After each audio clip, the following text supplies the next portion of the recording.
Good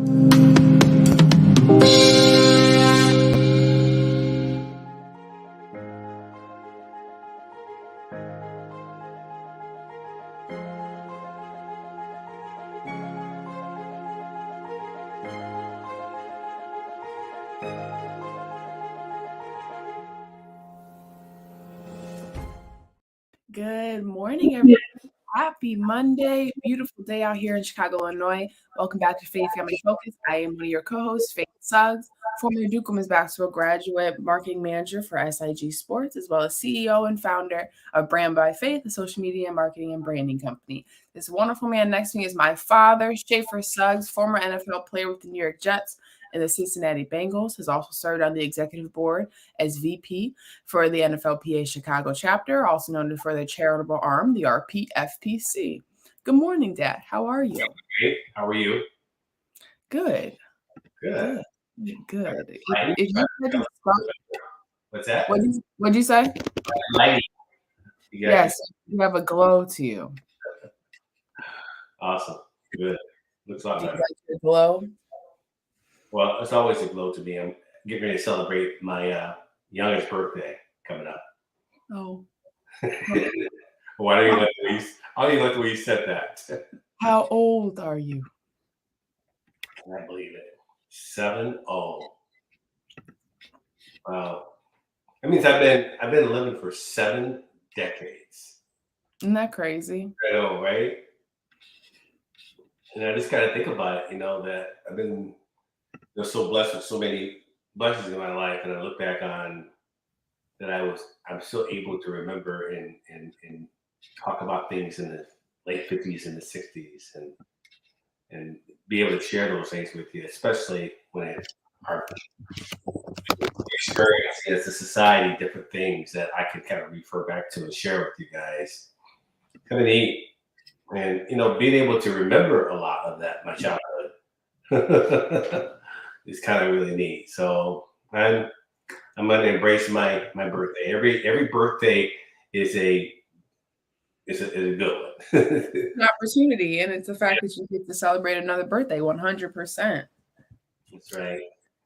Well, I'm going to put you on the spot. Maybe I'll let you think about it at the end of the show, but I want you to think of 7 things for 70 years that you have learned and that are lessons that you have picked up. It could be small little quotes. It could be a tidbit, but 7 things. So write it down so you remember. I'm going to ask you again at the end of the show. Okay. So that people at least... Wow, you really did put me on the spot.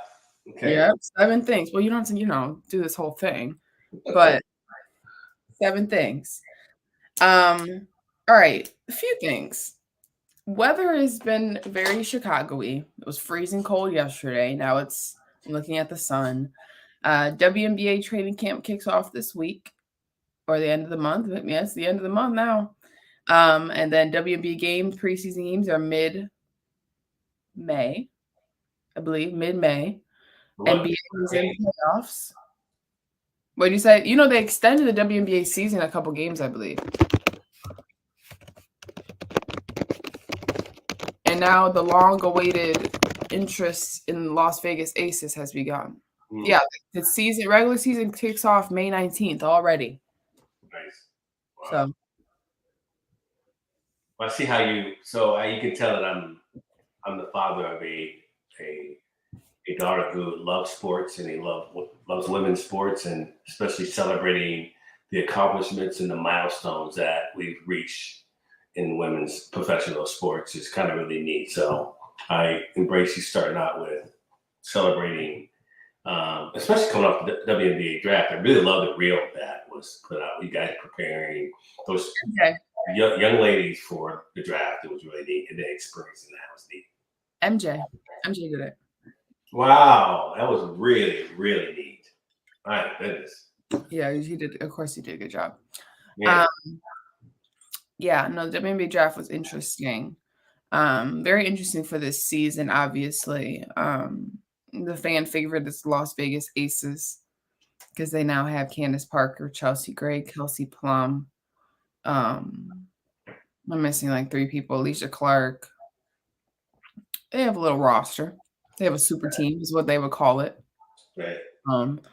So very interested to see if that comes together the way everyone thinks it should come together. Well, you see a lot of the same type of building of teams that you see similar in the NBA right now, where they're building a brand and a market and building winners, and which is drawing the audience. Yep. Do you think it's going to impact some of those teams that are not able to add those type of players to their team, especially in WNBA, where you still have a couple markets that are probably still not where they want to be. Yeah. But they are talking about extending the teams across another couple states. So anyways. Teams then? Okay. Yeah. Yeah. So they extended the games to 40 games this year. That's the most games they'll ever play and have ever played. We got to remember we're in our 27th season. So I think for me, in my opinion, the idea of a super team is probably the same situation as on the men's side. Like you're going to have your top tier talent teams, and then you're going to have the teams who don't win. But the thing about the WNBA that's interesting is that the NBA doesn't have is that the WNBA has less spots than the NBA does. So the talent percentage on each team is significantly higher for the WNBA league because everybody that can get in, it deserves to be there, if that makes sense. Where the NBA, you can kind of slip in. It's not, obviously it's really hard to get into the NBA, but in the terms of how cutthroat the WNBA is, and there's no G League and there's no, you know what I mean?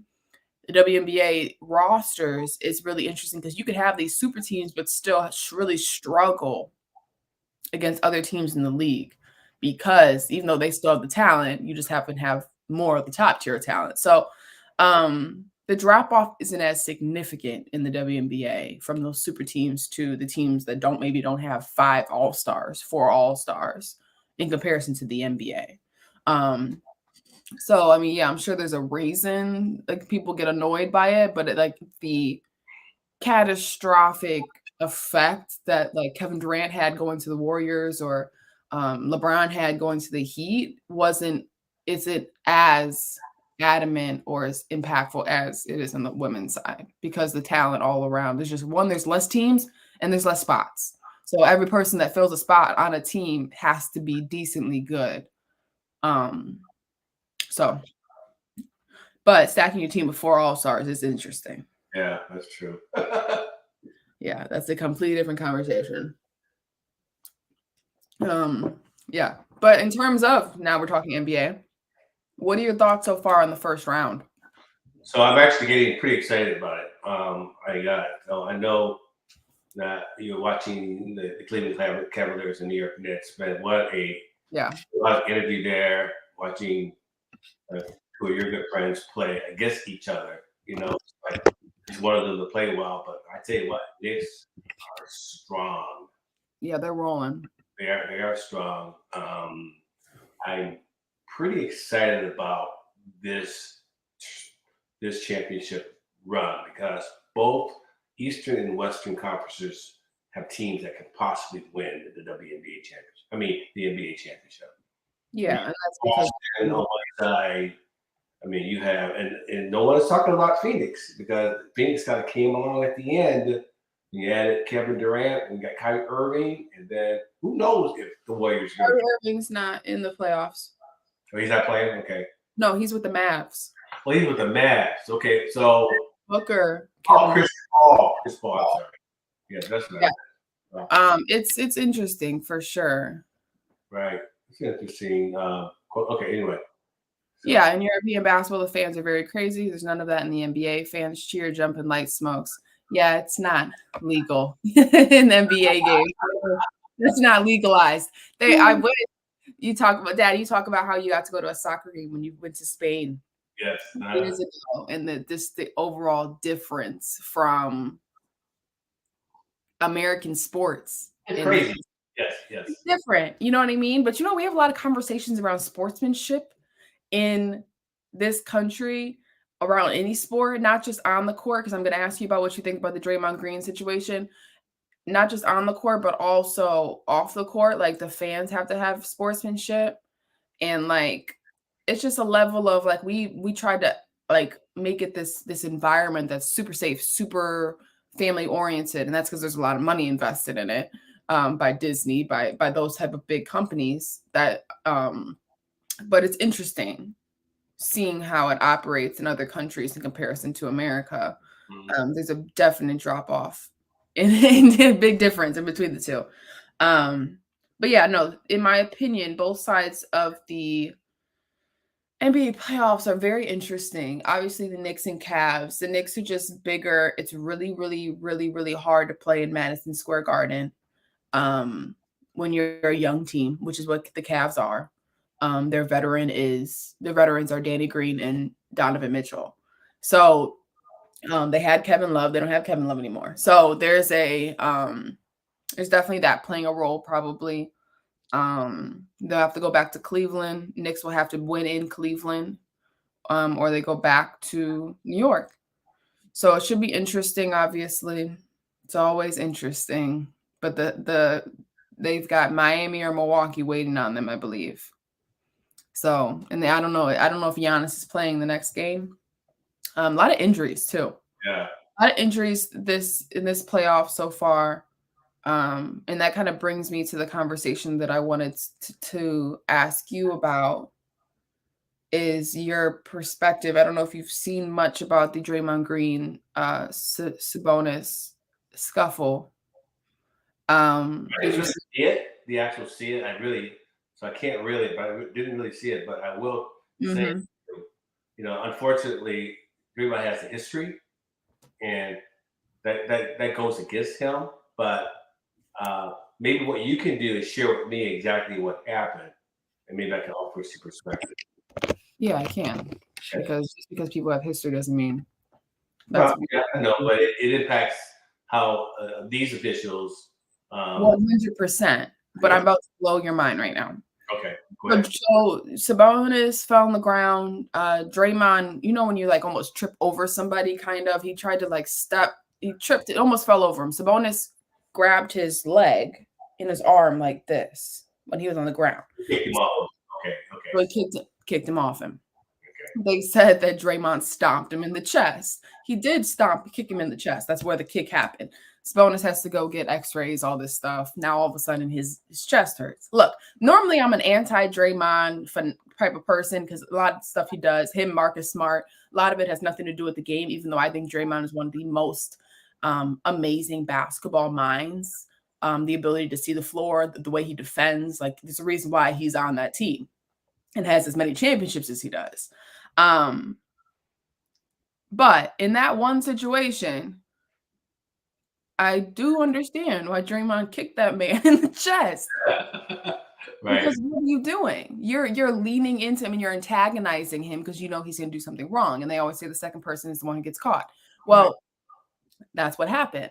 I think suspending him for game 2 or game 3 was ridiculous.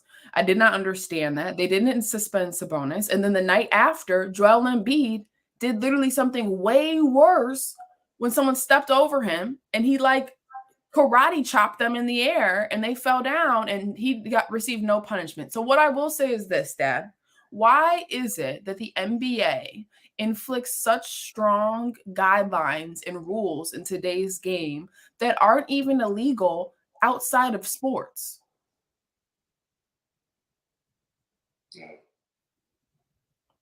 It's literally, you don't go to jail. Think about it.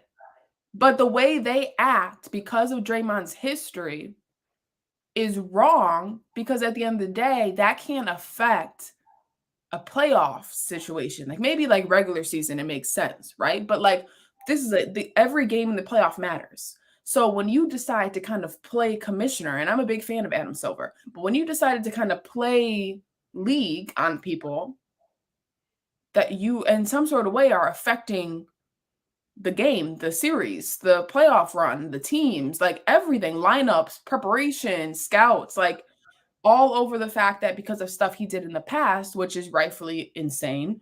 But this time, it's probably the only time we get where Draymond was not the one to start the shenanigans. Right.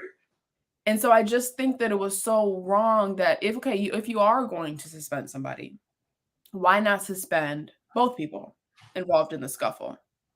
That's where I was confused about. And now the last 2 games, Sabonis is still antagonizing Draymond Green, trying to get Draymond Green to do something. So when you look back on it, it's like, oh, once again, because of his past, he's in trouble for something that is extremely minimal, not worth a suspension, but also he's the only one that gets in trouble. It doesn't make sense. And it definitely inflicts and it causes impact on the playoff series. Because if Warriors lose the series, I don't know what happens if they had Draymond that game. You know, so there's just a lot of pieces. They won that game. They won that game when Draymond wasn't in. It was a distraction, though. Does Right. that make sense? Like it was a distraction. It was a hit to the chin, kind of like it just not make did make sense to me that there had to be intervention. Right. Very, very good point. Very good point. So, lean away from that a little bit. I'm looking at again I was watching all the playoff games, and it was like every one of those games I had interest in. You know, the Memphis Grizzlies and the Lakers is a real nice. First of all, it's terrible basketball. Let's all be very clear. Ja Morant is Ja Morant, LeBron James, but those two aren't the same as the Warriors Kings series in terms of like talent on the court. Right. But why are we watching Lakers Memphis? We're watching Lakers Memphis because Dillon Brooks said, I don't respect him. He's old. I don't respect him. That's what he said about LeBron. You know that, right? Right. And LeBron came up to him before the game and said something, and then Dillon Brooks got ejected that game. They did a side-by-side graphic of the two players because this was Twitter. There was beef in the media, Right. And they did the side-by-side and shows like how many All-Star appearances, 0. How many NBA championships, 0. How many All NBA selections. That was great. Yeah. And they did a side-by-side for LeBron, and you know LeBron's numbers are insane. It's his 20th year in the NBA. So it just was funny that, okay, we're once again having a conversation about an antagonizer, a villain, someone whose job is to kind of mess with the people, mess with the players, mess with the best players. Well, so let me just pivot really quick. You hear what we're talking about that's happening in the NBA and the antagonizing and all the smack talking and going back and forth versus the conversation we were having last week about, now women are at a level and they're playing at a level where, you see the same type of, mannerisms that you see. And of course, you're not even scratching the tip of the iceberg with what we saw with Caitlin and Angel compared to what we're talking about, right? Angel and Caitlin didn't approach each other pregame. Right, exactly. But there's no conversation about that, right? It's just it's spot on. So funny. But like this is what people already knew who like have ever been involved in women's sports, that just been overall involved in women in a space, in a non-woman-based space, right? It was not created for them. And how people act is always so funny because if we had to do a side-by-side, the way that Dillon Brooks has been playing the game this last year has been insane. Yeah. He punched LeBron in his private parts. He got ejected. How many times has he done that this season? He goes to the media. The media goes, what is your thoughts on LeBron? He goes, I don't respect him. He's too old. So how much of that is hype? How much of that is him just not being mature? No, I don't think he's immature. I think he's playing into a role. I think that Dennis Rodman played into a role. I think that every villain plays into a role. You know what I mean? And I think the media runs with it. Gotcha. But his job is to be an antagonizer, and he leans into being the antagonizer because I think immaturity is different. When he's saying things, you could tell everything he does is in a way premeditated, and that's what makes it a little more scary. Exactly. Because it's like, "Oh, you thought about this before you said it," in comparison to maybe, like, a younger player Okay. who first initially has the mics in front of them and they start talking smack. You can tell the difference between what Dylan Brooks says and how he says it, and to other athletes who maybe will be on the more immature side. So that's the scariest part about it, in my opinion, that he genuinely might believe what he's saying. And, yeah. But he came out after he was ejected. He said, the media plays a role and they're a big impact on my impact and they run with things I say and all this stuff. And it's just so interesting, right? And once again, we're having a conversation about the media being in control of the narrative in sports. Because the hard thing is a lot of people don't watch sports anymore, they watch the highlights. So you don't really get the feeling of the entire game. You don't get the feeling of the national championship. You don't get the feeling of Memphis Lakers last night or the other night. You just don't. Because you're not really watching it as much as we used to. We used to like be glued to those games. Now you have YouTube, now you have social media, now you have all these platforms that cut the game up for you in a minute and 30 seconds. Yeah. You can watch the whole game that way.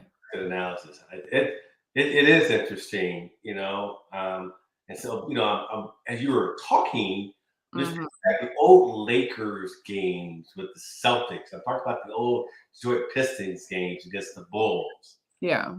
You had some of the same dynamics. You had the same villains, you had the same heroes, you had the same types of things, and yeah, it's the same narrative over and over again. It's just I'm leaning into. There's a lot of people are not big fans of the NBA for whatever reason. I just love the fact that I'm watching this year and excited about all of the talent that's playing right now. It's going to be. I mean, and you have not just one or two superstars. You have superstars across the board. I don't know if I've ever remembered this level of talent in the NBA. I disagree. Well, I think the NBA is at the lowest of talent it's been at. And I don't say, because here's the thing. All right, so let's talk about the top tier talent. There's about 20 guys, 25 guys, right? Then you maybe add 5 to 10 more on there that could have been all-stars but didn't make the all-star team or there was injury. So you have 30 to 35 guys, in my opinion, in the league that are sensational, that are producing great numbers every night. They're on highlight reels all the time. The John Morant style, the Julius Randle, there's Jalen Brunson, there's Donovan Mitchell, there's LeBron James, you have Russell Westbrook now, you have Paul George, Kawhi Leonard. I'm just going through the playoffs, Kevin Durant, Devin Booker, Chris Paul. Like you have these people that could potentially be either Hall of Famers, could potentially be NBA, either have or will win an NBA championship, have all league, all NBA, or they have an all-star. Right? There's 35 to 45. The rest of the league, in my opinion, is subpar. There's a lot of people in the league right now, in my opinion, that I don't know. And I think the talent in the reason why I say that is because I think that it's hard to create top tier talent every spot, like we're talking about the WNBA, because there's so much more options, so much more space, so much more everything on the NBA side. With the G League, you have all types of areas for people to get in some sort of way. So I don't know. It's just, in my opinion, I think the top tier talent is great, impeccable, athletic. We're seeing them do things they haven't done before, but that's just because every year they're supposed to evolve into doing things that we have never done before. That's the point of greatness. But I think the rest of everybody, even though I think there are great talents there and there, it's just not. And we saw this in the NBA regular season. It's just not. It's not Andrew Bynum, Pau Gasol, Lakers. It's okay. You have these star players, then you have a couple of like decent role players, but like if you put them on another team, they probably won't stand out. So one of the reasons I made the comment was I'm watching the Sacramento Kings. Yeah. Players that I never heard of. And these guys are spectacular. Well, spectacular. Yeah. Well, I'm watching them. I mean, they are. Spectacular. Well, that's my term for it. I think they are. What do you describe LeBron as? Well, okay. They're good. How's that? They're good. De'Aaron Fox is an all-star. My goodness. But And, he's been an all-star, Dad. He's been at the top of the league. He just has not won games. He's been great. okay. He's the same age as Jason Tatum and them. Okay. So what we are seeing is the reason why you think the talent is so great is because you're now seeing these names that are where you may be younger or rookies are now finally coming into their own. And they're kind of the transition is happening, right? Like Chris Paul, LeBron James, Kawhi Leonard, Paul George, they're now scooting off the bus a little bit, you know what I mean? Because they're coming towards the end of their careers. Kevin Durant is coming towards the end of his career if he really wants it to be. LeBron James is an anomaly. He should not be in the league 20 years. That's not something that we just see. Chris Paul, something we never will see again. You know, like these are guys that play. Udonis Haslem was on the Miami Heat for over a decade. Like there's just ways like these guys are in the game longer, but now we're finally starting to see that transition kind of happening, and these new faces are popping up, and the ESPN is promoting these new faces, and they're now so that's kind of the transition that's happening, and that's why people are trying to like wrap their heads around the new NBA because it is new, right? The faces of the NBA are Jason Tatum, John Morant.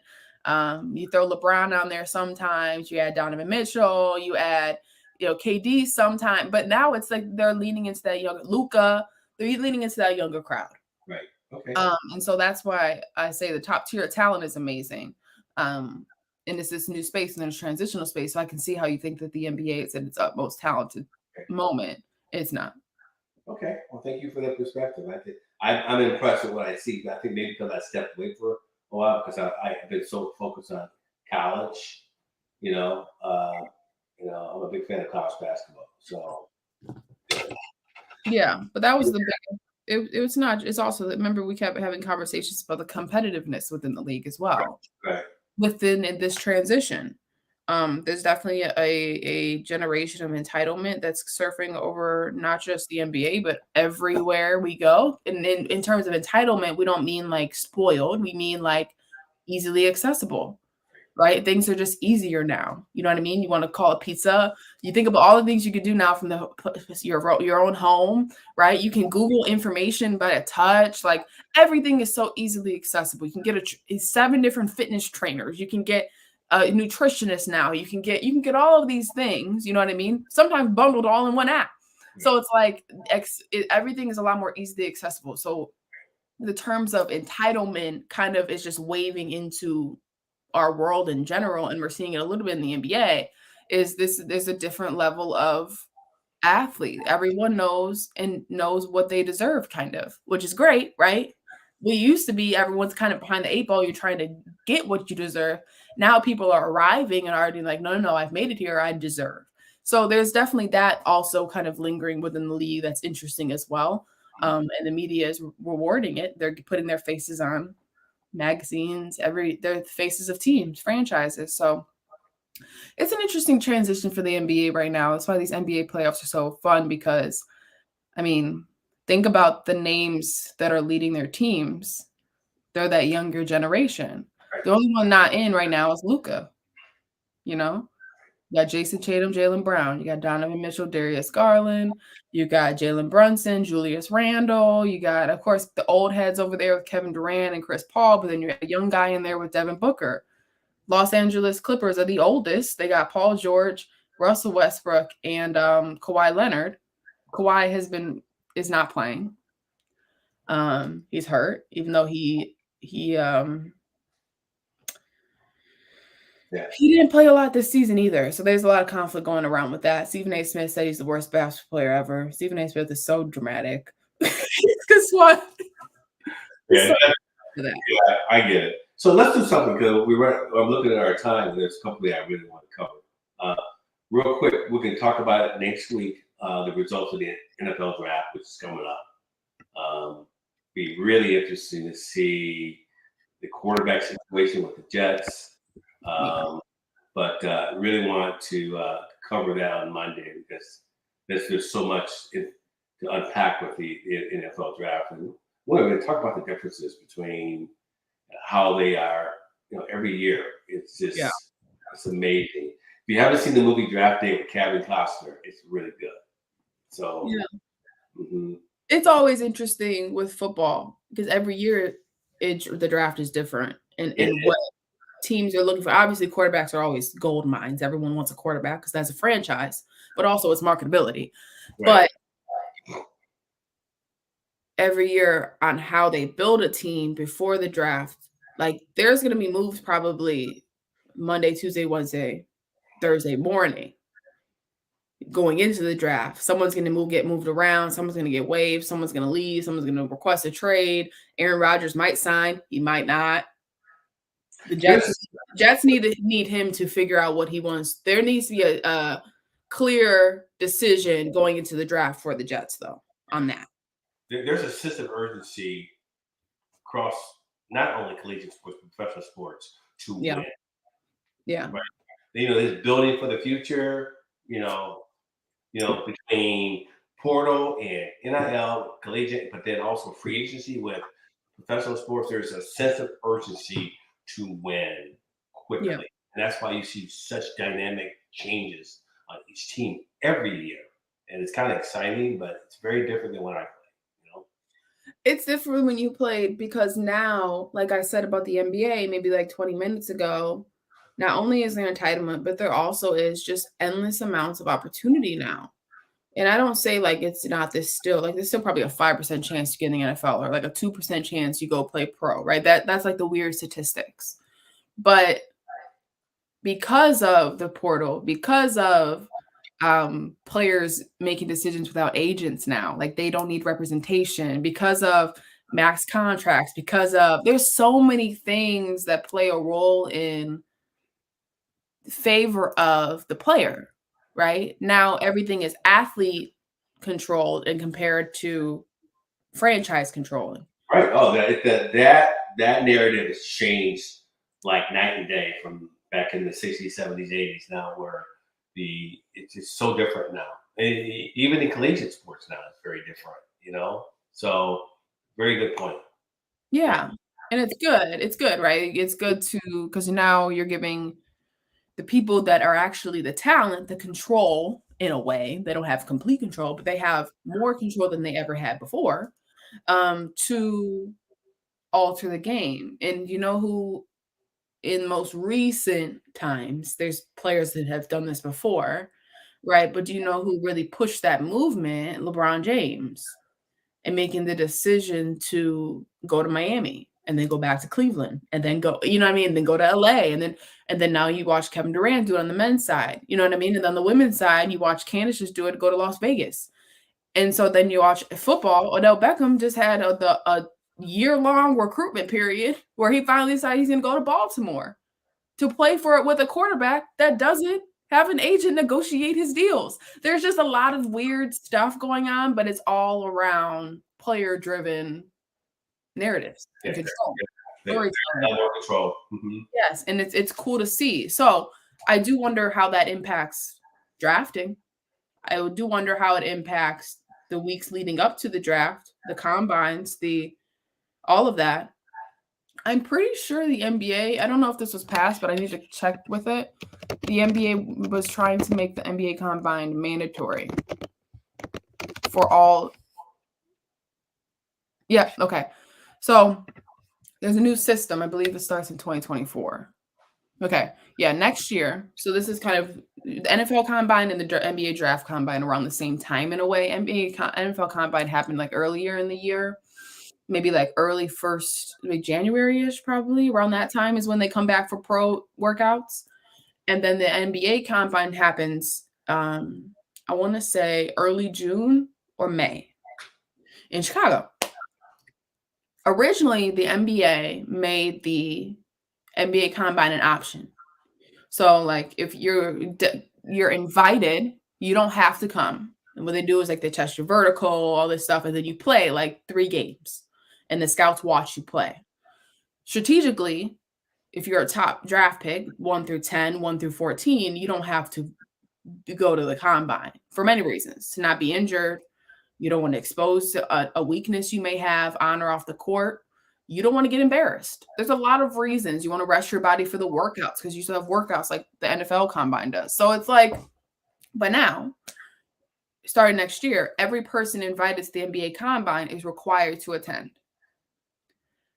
So I don't know if that is a pushback on them trying to control things back, you know what I mean? League in a way, take power back from the players and the representation. I don't know. Well, but the reason is they want to be able to have accessibility to the players and be able to evaluate the players and vet the players as much as they possibly can. Yeah. The investment that they're making on these players, as you see some behavior on the field, off the field, psychological off the field things, they want to be able to see their work ethics, their behaviors. They want to be able to see that.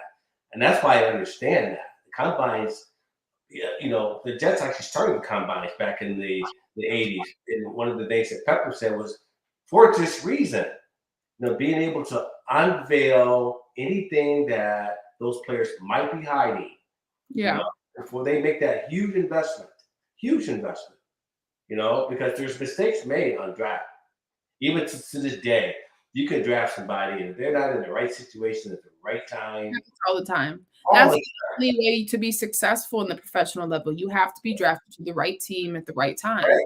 There's so many, but so you want to make sure that all those other tangibles are not impacted. Things you may miss. You watching the guy run the 40-yard dash, watching the guy recover from a drill, watching how if he messes up a drill, how he reacts, how did he step up? He had a couple bad reps. How does he? Okay, I got one more chance. All those things are really, really critical pieces of evaluation that these teams need to be able to see before they go to the right. But it makes more sense because the NFL combine looks different than the NBA combine. The NFL combine isn't as physical as the NBA combine. There's it's not about physicality with the NFL. Do they get in pads? No. The NBA goes 5-on-5. Right, yeah. Well, so. And the NFL combine is not mandatory. Well, you know what? If you want to get drafted, you need the NFL combine. Yes. Yeah. Good morning. Here's what I will say though. Making anything mandatory in today's day and age sounds scary. because it always, there's a reason why things stop becoming mandatory at one point. So now if we want to go back to trying being mandatory, I don't want to have to see us revisit those situations again. I don't want to see injuries next summer. That's the biggest thing. Right. Because it's also passive aggressive, mandatory in terms of if you don't participate in something of this magnitude, you gotta hurt yourself. So that term mandatory is really kind of subtle, saying, listen, you don't have to. That don't mean you're not going to get drafted, but it's going to hurt your stock. But it doesn't. For years, the NBA combine, no top 10 picks have gone to the NBA combine. It's just not what they do. They'll maybe go to Chicago. They'll maybe have a couple meetings, but they will not go work out. They will not go to the extent. They won't show up. They won't run certain drills to the extent. Some don't go. They'll give a spot to someone else. Look, let's be real, okay? I guess you're right about this. That top tier players. It doesn't make sense. If LeBron James is going out of the 2024 draft, I don't need to see him at the NBA combine in Chicago. Because you still get to meet, they have their one-on-one meetings with them across the face. That's something you do. Then you also, listen to this, you also have pre-draft workouts. That's what the NBA does. They invite you in. You'll be like, all right, I'm going to work out with Boston this week. I'm going to work out with San Francisco on Friday, and then I'm going to New York on Sunday. And every single one of those workouts, you maybe two to three guys normally in the workout. Sometimes 6, so they can play 3-on-3. But those exist, right? If you're getting drafted, and when you're not, even if you are or not invited to the combine, people are getting invites to workouts. And there's like a conditioning piece to it where you have to like get a certain amount of touches in 4 minutes and stuff like that, right? That exists on the NBA side. So the NBA combine becoming mandatory is stupid. Like, that's what I'm trying to break down for you. Well, so you know what? We're talking about two different sports that we're talking about this, right? Yes. Okay, I get you. It's not as important as the NFL combine. So the reason for them making the NBA combine mandatory is I bet you will see in the next year, all of a sudden the NBA combine is being broadcast on ESPN, or all of a sudden now it has this rights with CBS. I think that has more to do with the league's growth and money than it has to do with mandatory visibility, because it doesn't make sense, because eventually they're still going to get visibility in their one-on-one individual workouts with the teams, as well as face-to-face sit-down interviews with the teams. And then there's the fact that you probably have paid 4 years of collegiate basketball, 2 years of collegiate basketball, the years leading up to it. So the investment for NBA makes more sense. Now, if they all of a sudden are like, you know, we just won't invite the top tier talent, that would make sense. But that's not what they're doing. They're making sure 1 through 15 are on the court in Chicago at the NBA Combine so they can all of a sudden also sell some tickets. Like, you have to, that was my biggest thing when it came out, because they would never, ever, ever, ever, they just pulled the Pro Bowl off the complete existence of the earth. There's no more game anymore. Right? Why? Because bad things happen. Right? Mistakes happen. People get injured. Right? Well, it was no one was playing hard, you know, so. There's another thing. Why would I go to the combine? First of all, you know, if the combine is mandatory, that also puts a pressure on the kids to have to play hard. And that's where injuries happen. And they do not have to be that injured going into the NBA draft. You can mess up someone's life, making that rule mandatory. And that's my only thing. It does not favor the athlete in any kind of way. Okay. And so in terms of the NFL combine, it's funny because that's not mandatory. They still have their school workouts where the pro teams come and watch the workouts at the school. You know, that happens. But the NFL combine is something that, like, if you're invited to, you probably will go, but it's not full pads. It's not, they probably don't wear helmets. If they do, it's just, you know what I mean? Like, it's just it's more to watch the guys move than anything. Also test their joints, knees, their mental clarity, all those things. That's the benefit of the NFL combine.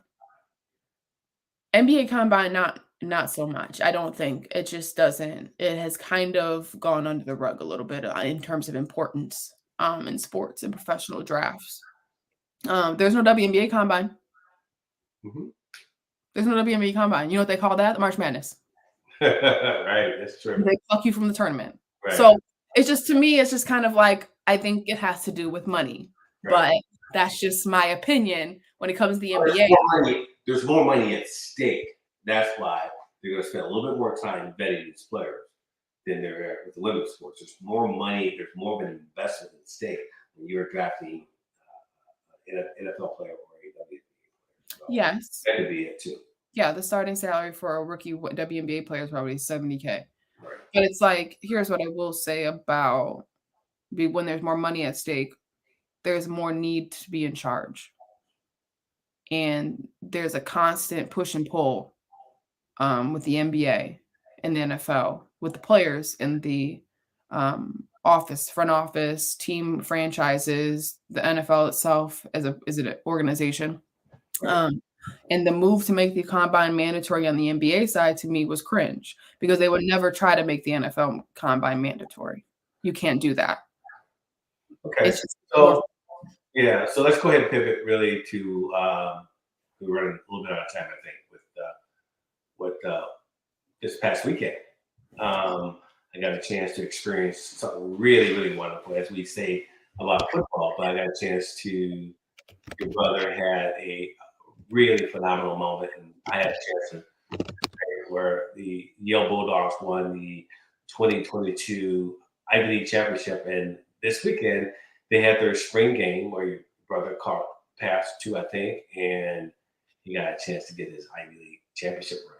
And it was a really, really neat experience. And to get a close up of that ring, it's a huge ring. It's kind of neat. I don't know if you can do the side view of it. You can see the blue diamonds in it. Really nice. Really nice. And I think there's one with his name on the other side. I don't know if you got that one. That was really nice. But yeah, and his spring team won the. I guess they had like this competition. He was on that team, so that's what that applies to. But wonderful experience, Faith. You would have been proud of your brother. I know you were proud of your brother, but I was extremely proud of him. It was really neat to watch him receive such a prestigious award. Mm-hmm. Yeah. I was trying to convince him to let me have the ring so I can bring it home so I don't lose it. You see, he's gonna hold on for a second.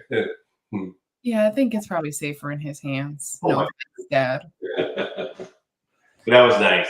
Great weekend. Very, very proud of Devyn. Awesome. Very, very special moment. Awesome. Well, it's now the end of the show. Oh, yeah. I forgot about that part. Yeah. You're turning 70 years old on Friday. I think it's the 28th, April 28th.